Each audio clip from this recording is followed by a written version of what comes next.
Hello and welcome to another tier list video. Today we are taking a look at the Risk of Rain 1 artifacts. Now, as I mentioned in my other Risk of Rain videos, I've put a ton of hours into Risk of Rain 1. I'm a huge fan of the game. I've played with all these artifacts on and, tons of different combinations of some on, some off. So I feel like I can give a pretty good assessment of each of the power and the fun of each artifact.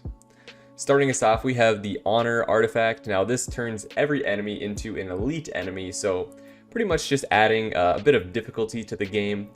That being said, I do like playing with this one on because the item 56 Leaf Clover, if you don't know, gives a chance for elite enemies when killed to drop an item. And so if you play with the Honor artifact on, it just makes the 56 Leaf Clover item better because you're more likely to get item drops from that. So I like playing with Honor on, and the elite enemies, their extra abilities, their extra flair, I think it makes the game a bit more interesting, so I do like playing with this one on. That being said, if you have this one on and on stage 2 you come across a Magma Worm, that's going to be an overloading Magma Worm, and most of the time, if you're playing with Glass Mode on stage 2, usually that's good night, and you're going to have to start a new run. But overall, I do like the Honor artifact. It's pretty good on its own, so it'll find itself in the B tier. Up next, we have the Keen artifact, or Kin. I'm not sure the proper pronunciation of that one. But basically, this makes it so that only one enemy type spawns per level. So, on level 1, you're probably going to end up with Lemurians. And this one, it's okay. You can get some pretty interesting runs, especially, if you're on a level where there's one really annoying enemy to kill. It can be pretty frustrating. So, I'm not a huge fan of this one. I have played with it a few times, but that being said, not a huge Keen fan. For me, it's going to find itself in the C tier because it's not bad, but it's just not one that I like to play on a whole lot. Up next, we have Distortion. Probably by far my least favorite artifact. I think the only times I've played with this one on is when I've been doing runs where I have literally every single one on. Distortion, if you don't know, locks a random skill every minute. And honestly, it's just annoying because, you have one skill that you can't use, and especially if you're playing a character who relies heavily on combos, like somebody like Mercenary, which I play a lot of. Having one of your skills locked is horrible because, you can't do your full combos. So Distortion, I mean, if you really want to have, an extra element of difficulty in the game, I can see why you'd have it on. But for me, I'm never going to be playing with this one on, honestly. Distortion, gonna be in the F tier. Up next, we have Spite, which makes it so that when enemies die, they drop a bunch of little bombs things that explode. And basically, the bigger the enemy, the more explosions there's going to be. This one, it can be kind of fun to play with. I do have this one on an occasional run if I'm feeling like, giving myself the extra challenge. Because especially as a melee character, this one is dangerous because, you go in, you kill a bunch of enemies, and then they're all blown up around you and you got to get out. It's not quite as difficult if you're a ranged character where you can kind of stay a safe distance away, but Spite, it definitely is an interesting one. Adds a bit of, flair to the game. That being said, it's not one I play on a whole lot, but Spite, I have it on occasionally, and it's pretty interesting, so it'll find itself in the C tier. Up next, we have Glass. Now, this is pretty much my favorite artifact. This is one I will have on every single time I play. I can't even remember the last time I didn't play with Glass Mode on. Glass Mode, if you don't know, shrinks your health to 10% of its normal health pool, but increases your damage to 500%. So you're basically dealing way more damage, but you have way less health. So pretty good risk versus reward balance for me. And honestly, once you get a couple infusions and you're building up your health, it really doesn't matter too much that you started low, but it does make the early game much harder. Like I said, if you're playing with Honor on and you're playing with Glass Mode on, you get to stage 2 and you get an overloading Magma Worm, you're going to have a hard time and you only have like 10-20 health at that point. That being said, I love Glass. I love just dealing a lot of damage. Huge fan of this one. Definitely going to be in the S tier for me. Up next, we have Enigma, which basically makes it so that you can't get activatable items. But instead, you have the Enigma as your activatable item, and every time you use it, it uses a completely random activatable item in the game. So, you could get a Captain's Brooch, spawn a chest. You could get the rusty key that unlocks all the chests.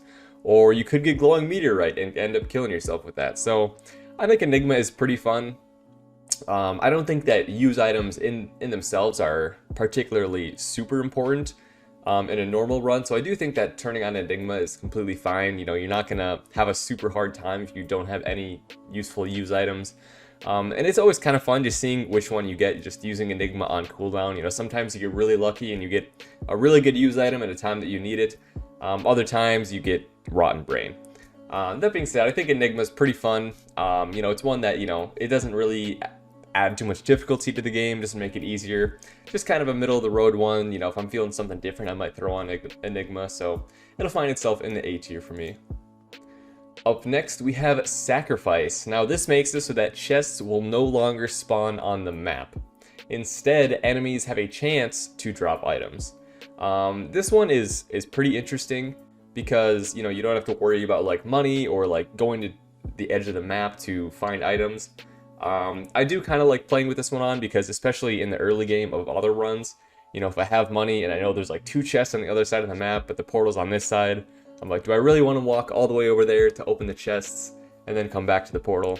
Whereas when you're playing with Sacrifice on, you can pretty much just focus on killing enemies, and then as soon as the enemies are dead, you can just leave the level, you know, because there's no chests that you need to go look for, because once the enemies are dead, there's no more items going to be dropping. So this one, I would say, is pretty fun. I like playing with this one in combination with the command artifact on.